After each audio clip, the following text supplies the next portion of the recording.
Oke, baiklah kita lanjutkan, bahwa angka kejadian stroke meningkat di negara berkembang dan menurut WHO di dunia itu 13,7 juta menderita stroke setiap tahunnya dan diperkirakan sepertiganya meninggal dan sisanya menjadi cacat permanen.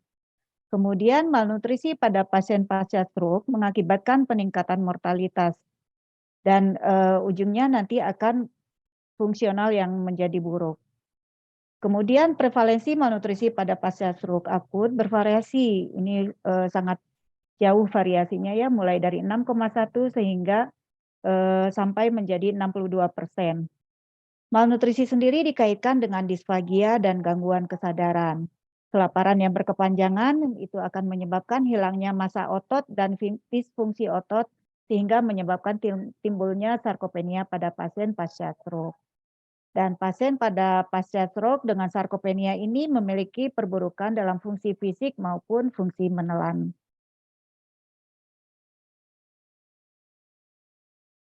Faktor risiko dari pasien pasca stroke ini ada beberapa, di antaranya yang pertama adalah lansia. Lansia ini sangat berisiko sekali terkena stroke yang, berkepanjangan dan berulang. Ini dikarenakan, lansia ini penggunaan banyak obat, kemudian pasien lansia ini sering sulit makan dan disabilitas. Kemudian dari keluarga yang miskin atau yang kurang perawatan di rumahnya, sehingga, risiko terjadi, malnutrisi pada pasca stroke-nya. Kemudian pada pasien DM, hipertensi, dan stroke yang terjadi pada sebelumnya. Kemudian, pada pasien yang sudah terjadi malnutrisi sebelumnya, ini beresiko akan terjadi malnutrisinya semakin berat. Dan kemudian ada rehabilitasi yang tertunda, ada rehabilitasi yang seharusnya rehabilitasi tapi tidak dilaksanakan, ini juga akan beresiko terhadap malnutrisi. Kemudian ada juga, karena ada keganasan, kemudian ada wanita, ini mungkin karena wanita ini, lebih rentan ya, jadi, akan sulit makan, jadi ini akan resikonya lebih besar. Kemudian dehidrasi dan riwayat minum alkohol. Ada jurnal yang mengatakan bahwa 40 pasien-pasien stroke ini berisiko tinggi mengalami malnutrisi.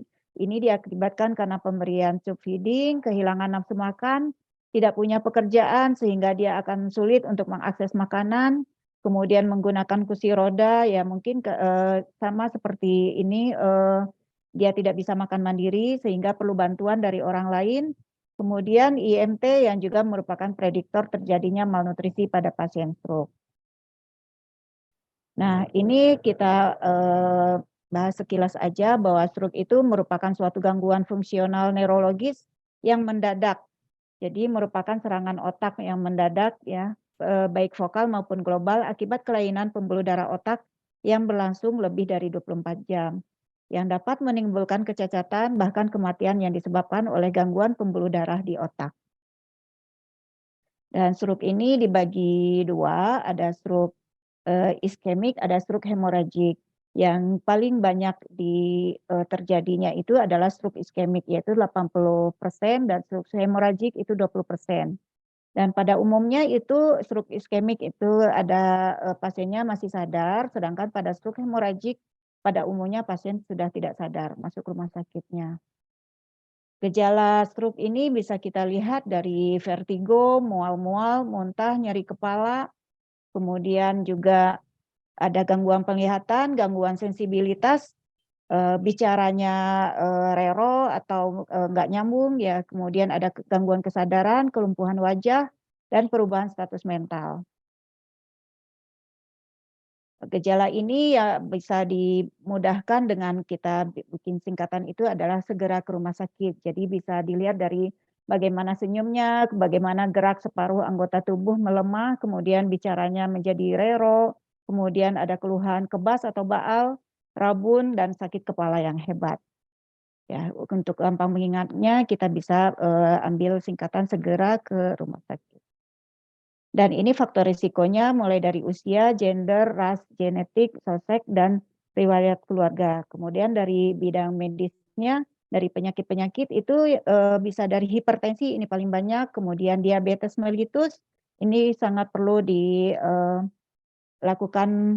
manajemen nutrisinya, kemudian hiperlipid, hiperkoagulable kondisi, kemudian karotid arteridisis, dan penyakit-penyakit lainnya. Dan yang paling harus kita atasi adalah yang kita cegah ini adalah dari lifestyle-nya, yaitu penggunaan tembakau, penggunaan alkohol, kemudian bagaimana dietnya, apakah dia asupan makannya berlebih, asupan lemaknya, asupan karbohidratnya, bagaimana ini nanti harus kita lihat.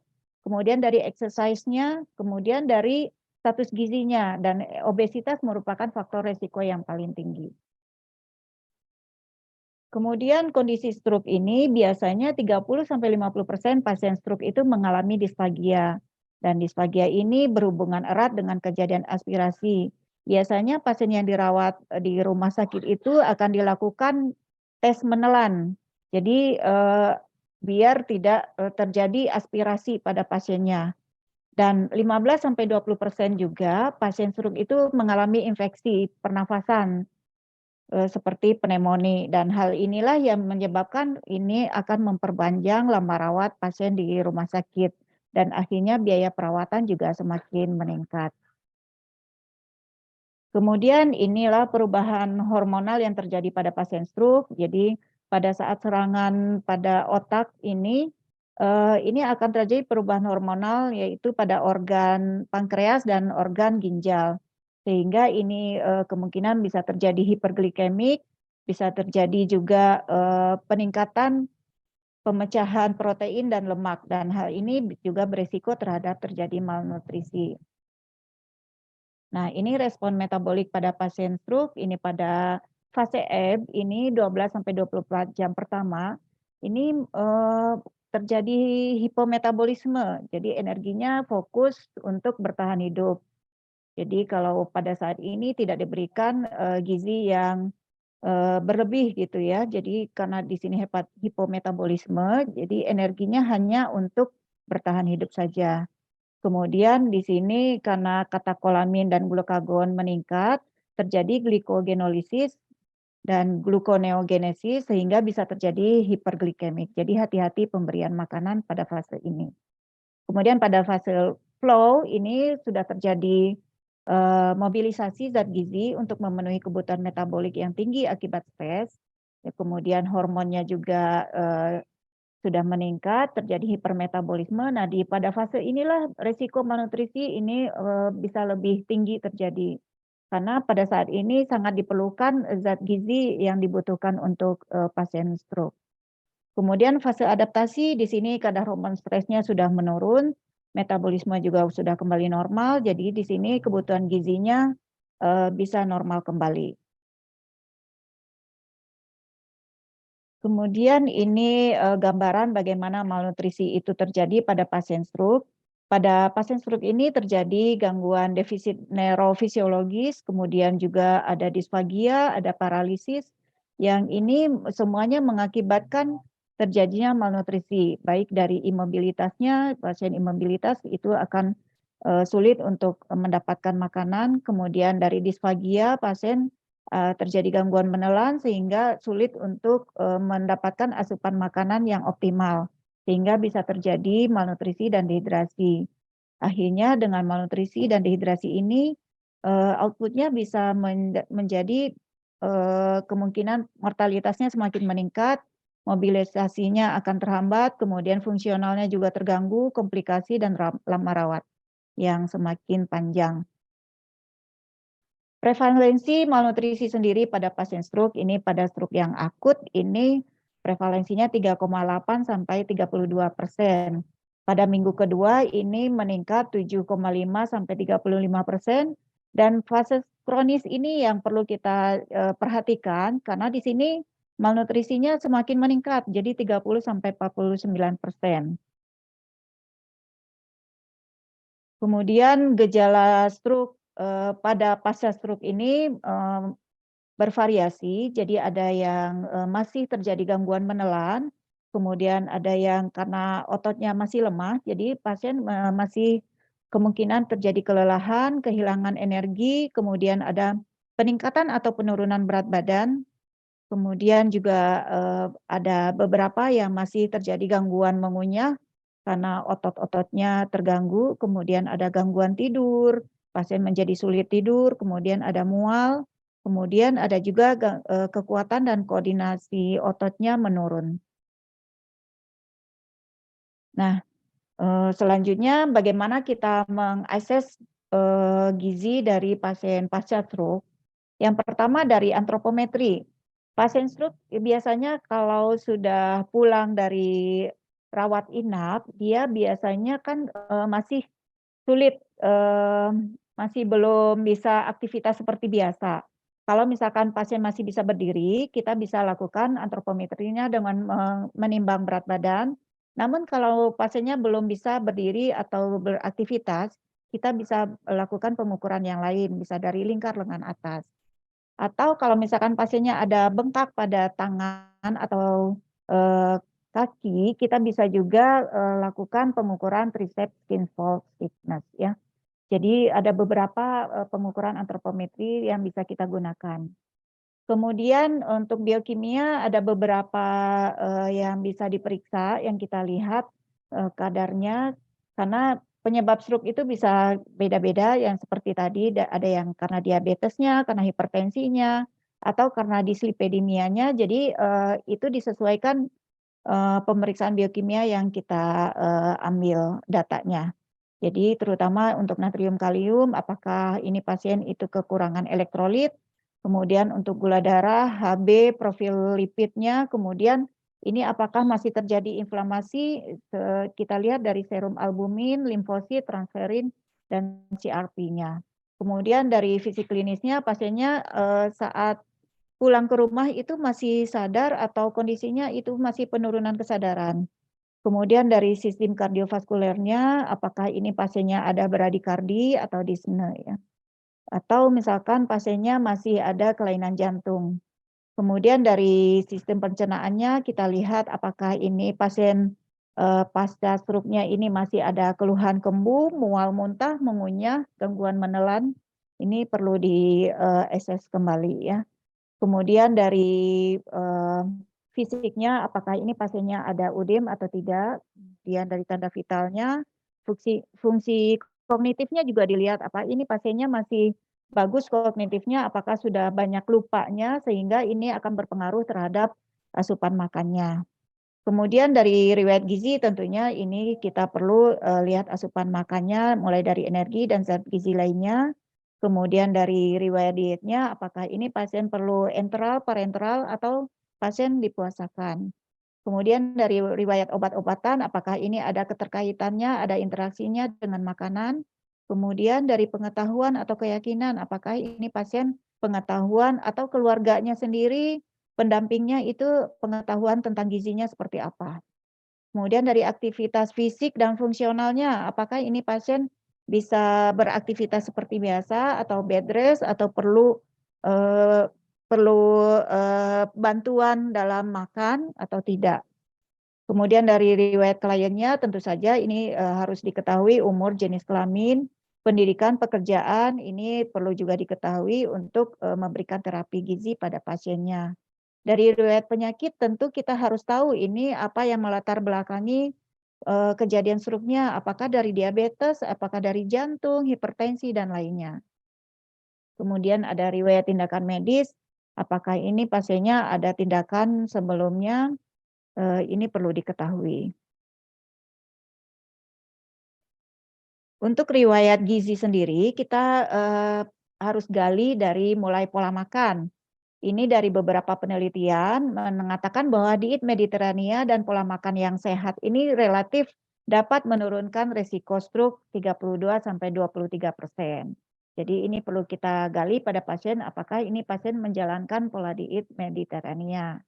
Kemudian ada juga pola diet, pola makan plant based itu dapat mengurangi risiko stroke juga dengan mengurangi risiko hipertensi. Kemudian, prevalensi abrilasi atrium dan risiko obesitas, apnea tidur obstruktif, diabetes, aterosklerosis, dan peradangan sistemik. Jadi, perlu kita menggali pola makan pada pasien. Kemudian yang kedua adalah lemak jenuh, kolesterol, dan minyak zaitun. Jadi, pasiennya perlu kita tanyakan juga apakah dia sering mengkonsumsi makanan yang tinggi lemak jenuh seperti daging merah, dan dari penelitian ini dikatakan bahwa konsumsi 3,5 ons atau 350 gram daging merah per hari itu dikaitkan dengan 11% risiko stroke lebih besar. Kemudian, dengan konsumsi olive oil yang tinggi, ini dapat menurunkan risiko stroke 17 sampai 26%. Jadi kalau, pasien dengan asupan tinggi daging merahnya harus diimbangi dengan konsumsi lemak, olive oil. Kemudian kita harus gali juga bagaimana asupan ikannya. Kenapa? Karena konsumsi asupan ikan dan asam lemak omega 3 rantai panjang itu berbanding terbalik dengan risiko penyakit cerebrovaskular. Secara signifikan ini akan mengurangi risiko stroke iskemik. Jadi orang yang di daerah pantai mungkin akan, resiko stroke-nya akan lebih rendah daripada orang yang di perkotaan. Kemudian kita perlu tahu juga bagaimana asupan sayuran dan buah-buahan.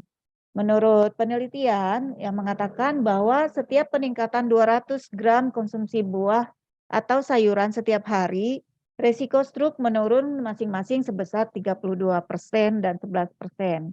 Ya, bagaimana kita ketahui bahwa sekarang pola makan orang Indonesia itu sudah bergeser. Jadi anak-anak zaman sekarang ini sudah jarang yang mengkonsumsi sayuran dan buah-buahan. Ini dapat, beresiko nanti di masa tuanya ini bagaimana resiko stroke-nya akan menjadi lebih besar. Kemudian likopen ini, atau karotenoid dalam tomat ini juga dapat menurunkan resiko stroke hampir 20%. Jadi orang-orang yang biasa mengkonsumsi tomat ya ini, ada keuntungannya, ada manfaatnya, ini dapat menurunkan resiko stroke. Selanjutnya adalah serat makanan, vitamin C, vitamin E, folat, flavonoid. Ini semuanya juga dikaitkan dengan penurunan kadar gula darah. Ini juga dapat menurunkan risiko stroke. Selanjutnya konsumsi alkohol.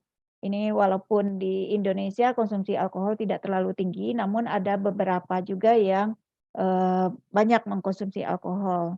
Nih, dikatakan bahwa mengkonsumsi lebih dari 2 dan hingga 4 minuman per hari, ini dikaitkan dengan resiko masing-masing 8% dan 14% lebih besar. Kemudian minum, lebih dari 4 minuman per hari dikaitkan dengan 67% dan 82% lebih besar untuk perdarahan intracerebral dan perdarahan subarachnoid. Jadi, dapat dibayangkan bahwa orang yang sering mengkonsumsi alkohol ini resikonya jauh lebih besar. Dia akan menderita stroke ulang kembali. Kemudian status vitamin D. Bagaimana, orang Indonesia kalau status vitamin D-nya rendah, ini akan memiliki resiko 64 lebih besar untuk terkena stroke. Kalau misalkan dia setelah dirawat, kemudian kadar vitamin D dalam darahnya rendah, ini dia bisa beresiko terjadi stroke kembali. Ya, apalagi kalau misalkan orang Indonesia ini, ya yang jarang berjemur, yang konsumsi vitamin D-nya juga rendah, ini berarti beresiko terkena stroke ulang.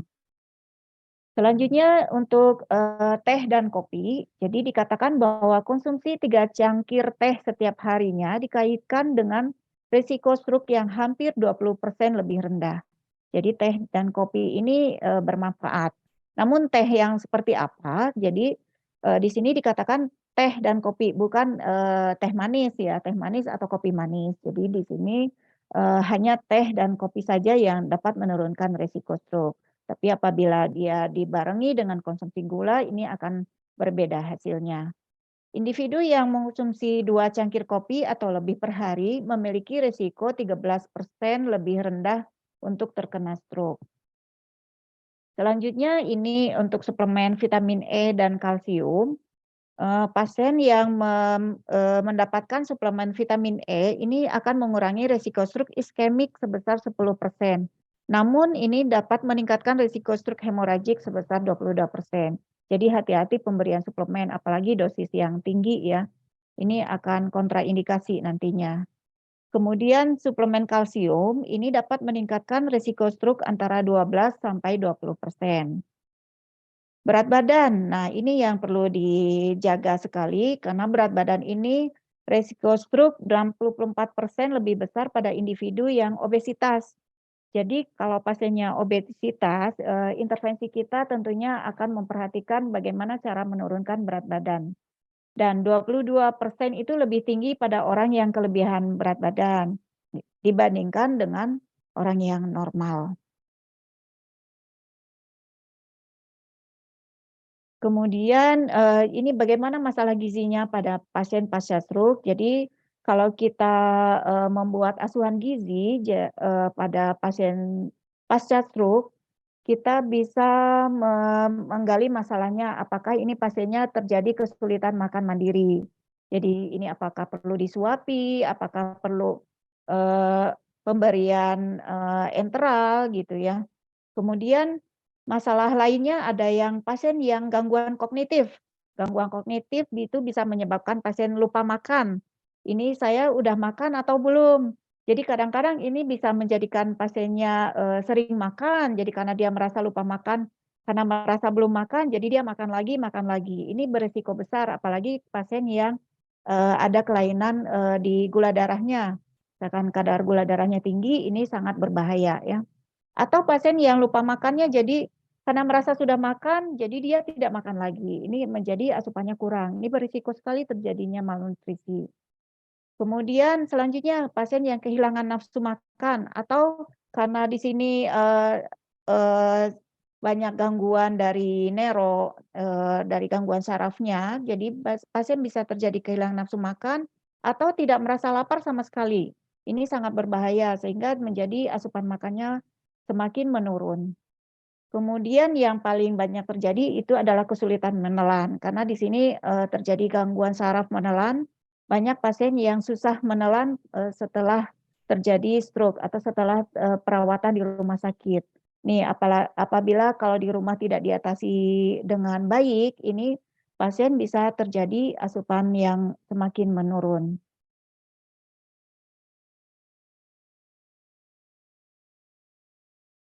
Jadi bagaimana tujuan dari pemberian, gizi pada pasien pasca stroke ini?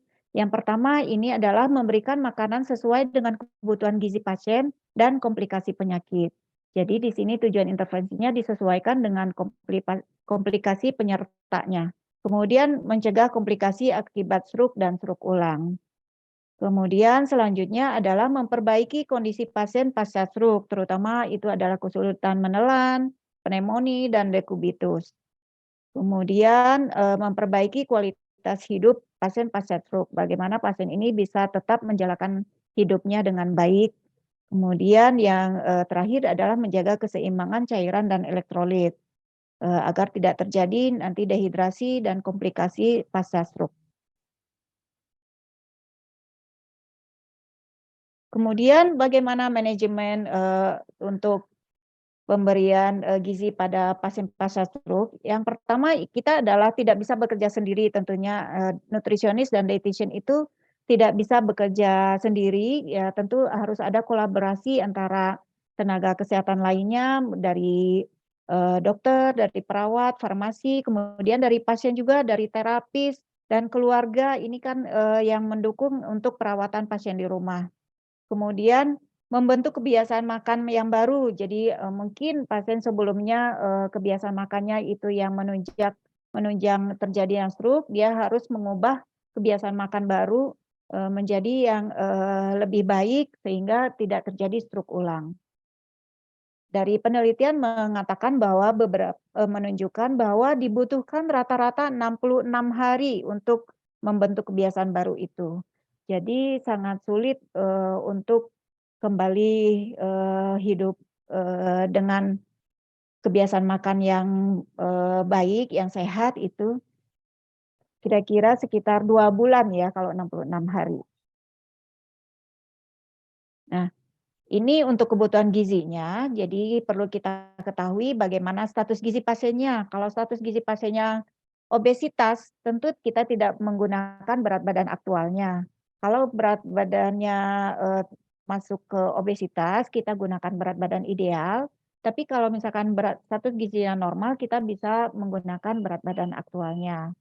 Nah, untuk fase akut, jadi kita bisa berikan energi yang rendah. Tapi kalau untuk pasca stroke, kita bisa berikan energi 25 sampai 30 kilokalori per kilogram berat badan. Dan untuk yang malnutrisi kita bisa berikan bertahap. Ya. Untuk karbohidrat kita bisa berikan tidak terlalu tinggi karena ini bisa menyebabkan hiperglikemik. Ini bisa kita berikan tidak terlalu rendah juga ya. Tergantung dari penyakit penyertanya. Kalau misalkan kondisinya nanti ada PCO2-nya juga tinggi, kita berikan karbohidrat yang rendah. Jadi 30 sampai 40%. Namun protein kita berikan tinggi 20 sampai 30%, apalagi pada saat stres ya. Nah, kalau sudah pasca stroke stresnya sudah teratasi, jadi kita bisa berikan diturunkan sedikit, mungkin bisa berikan 20% atau sampai 15%. Namun pada pasien yang dengan gangguan ginjal tentunya kita tidak berikan protein yang tinggi. Kita bisa berikan 0,8 gram per kilogram berat badan. Untuk lemak kita bisa berikan 20 sampai 35%. Pada pasien stroke yang dengan gangguan nafas dapat kita berikan lebih tinggi 35 sampai 55%. Namun untuk kolesterolnya kita tidak berikan tinggi, kita berikan kurang dari 200 mg. Untuk cairan kita bisa berikan 30 ml kilogram per hari atau sekitar 1.500 sampai 2.000 ml. Kecuali pada pasien yang udem atau asites cairan dibatasi tergantung berat udemnya. Dan untuk pasien yang demam kita bisa berikan tambahan 300 ml setiap kenaikan 1 derajat Celcius. Bagaimana tahapan pemberian makanan pada fase pemulihan pasien stroke ini? Jadi tergantung dari kondisi pasiennya. Kalau pasiennya kondisinya sadar namun ada disfagia, ini bisa mulai ada pasien dipuasakan dulu apabila terjadi ada masalah pencernaan. Misalkan masih ada stres ulcer, jadi pasiennya dipuasakan dulu.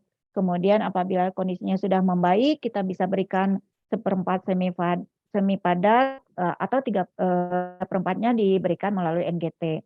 Jadi kalau pasiennya sudah sadar pun kita tidak langsung lepas NGT-nya. Jadi kita bisa berikan bertahap dulu mulai dari 1/4 semi padatnya, NGT-nya masih terpasang. Kemudian naik menjadi setengah semi padat, NGT-nya tetap kita pasang, kemudian bisa diberikan per oral semuanya, namun air bisa diberikan via NGT. Ini untuk menghindari terjadinya aspirasi pada pasien. Kemudian apabila kondisinya disfagianya sudah normal, sudah tidak ada disfagia, kita bisa berikan diet per oral. Kemudian pada yang tidak disfagia, kita bisa berikan mulai dengan pembedi pun tidak padat, kita beri Ibu Yesi, maaf suaranya agak terputus-putus. Oh iya. Ya Ibu Yesi silakan. Sudah. Ya sudah. Ya, kemudian kalau sudah kondisinya membaik, kita berikan makanan lunak sampai akhirnya menjadi makanan padat biasa kalau pasiennya sudah normal. Nah, ini untuk pasien disfagia ini contohnya ya, kalau misalkan dia masih ada gangguan menelan, kita konsistensinya bisa lebih padat, kemudian akan ditingkatkan kekentalannya, kemudian semakin padat menjadi makanan biasa nantinya. Jadi untuk tekstur kita berikan secara bertahap. Namun kalau untuk cairan itu tidak diberikan air putih terlebih dahulu karena itu akan beresiko menjadi tersedak. Biasanya kita akan berikan yang lebih kental.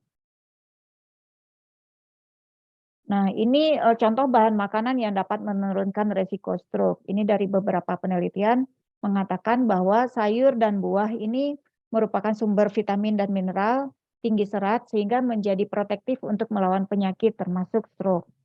Kemudian biji-bijian utuh ini kaya akan serat dan zat gizi yang dapat menurunkan kadar kolesterol, sehingga ini dianjurkan untuk pasien. Kemudian contoh lainnya adalah salmon dan minyak ikan. Ini kaya akan polyunsaturated fatty acid dan omega 3. Ini dapat menurunkan inflamasi. Ini sangat baik sekali diberikan pada pasien yang pasca stroke.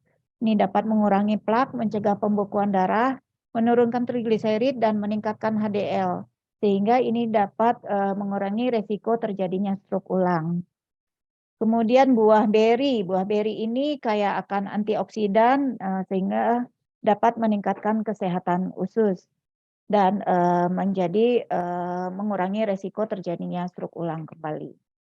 Kemudian kacang-kacangan utuh ini kaya akan lemak baik, kemudian tinggi protein juga, tinggi arginin, ini dapat menjaga kesehatan pembuluh darah. Olive oil kita kenal sebagai apolipoprotein, ini dapat mencegah pembentukan lemak dan kolesterol. Ini untuk menghindari terjadinya dislipidemia dan menurunkan risiko terjadinya stroke ulang. Bahan makanan lainnya adalah yang dapat meningkatkan risiko terjadinya stroke ulang. Ini adalah yang pertama adalah makanan olahan yang shortening atau margarin. Ini tinggi lemak trans yang dapat meningkatkan kolesterol dan menurunkan HDL. Ya, seperti kita ketahui sekarang banyak sekali produk-produk makanan yang kaya akan shortening ya, margarin, banyak bolu, kue-kue ya. Yang sekarang banyak sekali macamnya, ini banyak sekali dikonsumsi oleh masyarakat. Kemudian makanannya digoreng, jadi kebiasaan makan terutama ya makan gorengan, kadang-kadang sarapan udah dengan gorengan, kemudian snack kemasan, ciki-cikian, atau yang kalengan, kemudian kue, bolu, donat, ini juga semuanya tinggi lemak trans, dapat meningkatkan kolesterol dan menurunkan kadar HDL. Nah, selanjutnya adalah minuman. Minuman soda ini walaupun yang reguler dan diet, dua-duanya ini beresiko terjadinya stroke ulang. Kalaupun yang reguler ini tinggi kandungan gulanya, tidak mengandung zat gizi yang bermanfaat. Jadi dia hanya kadar gula aja yang tinggi, energinya tinggi, sehingga bisa kemungkinan terjadi hiperglikemik, terutama pada pasien yang diabetes ya. Kemudian yang konsumsi sodanya walaupun dengan yang diet ya menggunakan sweetener, ini dikaitkan juga dengan penyakit stroke dan pembuluh darah. Jadi walaupun menggunakan gula alternatif ini berisiko juga. Kemudian daging olahan yang mengandung pengawet, nitrat maupun nitrit ini dapat merusak pembuluh darah. Alkohol ini dapat meningkatkan tekanan darah, kemudian dapat menyebabkan stroke dan jantung ya. Ini ya yang menyebabkan bisa serangan stroke ulang kembali.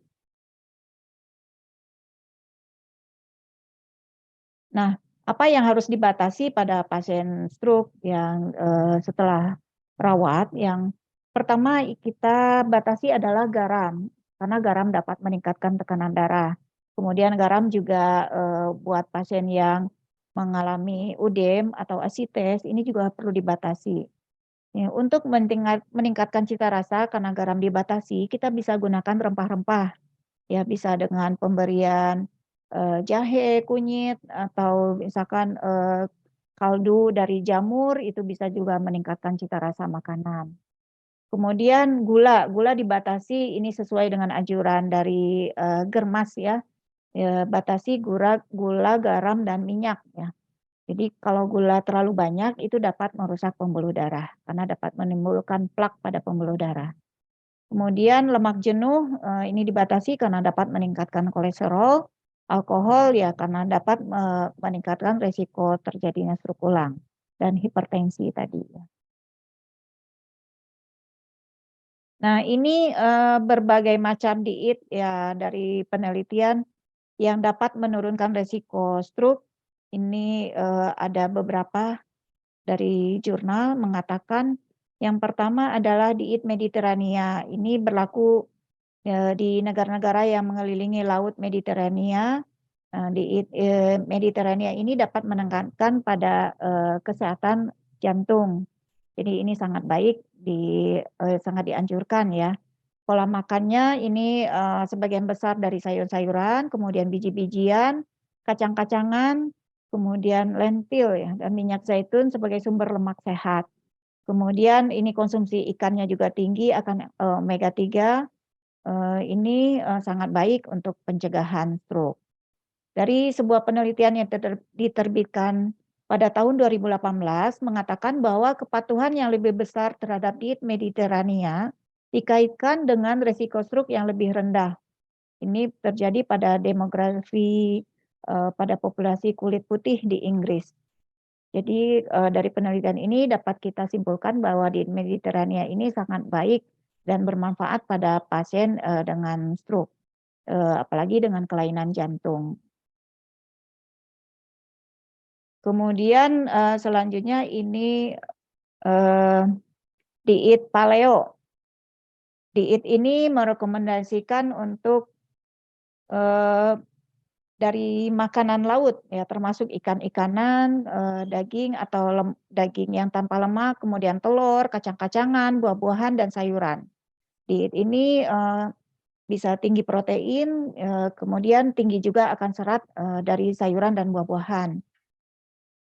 Pada diet ini juga makanan olahan, gula, garam, alkohol, produk susu, dan biji-bijian dihindari. Ini sesuai dengan tadi yang dianjurkan pada pasien pasca stroke. Jadi kenapa diet ini dianjurkan? Karena sesuai dengan rekomendasi dietnya. Untuk ada kontraindikasi juga pada diet ini, biji-bijian pada diet paleo ini diperdebatkan oleh Asosiasi Jantung Amerika. Jadi AHA itu menyatakan bahwa biji-bijian utuh mengurangi risiko stroke, kemudian menurunkan kolesterol dan DM tipe 2 dan obesitas. Tapi pada diet paleo ini biji-bijian dihindari. Jadi di sini ada kontraindikasi.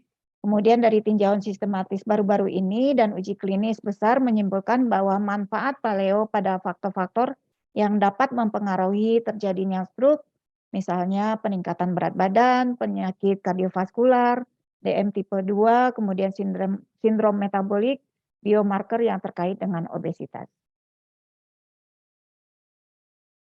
Jadi dari pembahasan yang tadi kita dapat ambil kesimpulan bahwa penata laksanaan gizi pada pasien pasca stroke itu sangat penting untuk mencegah terjadinya stroke ulang kembali dan komplikasi lainnya.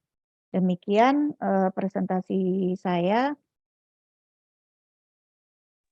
Semoga bisa dipahami dan bermanfaat. Mohon maaf bila ada ya kata-kata yang salah atau kekurangan.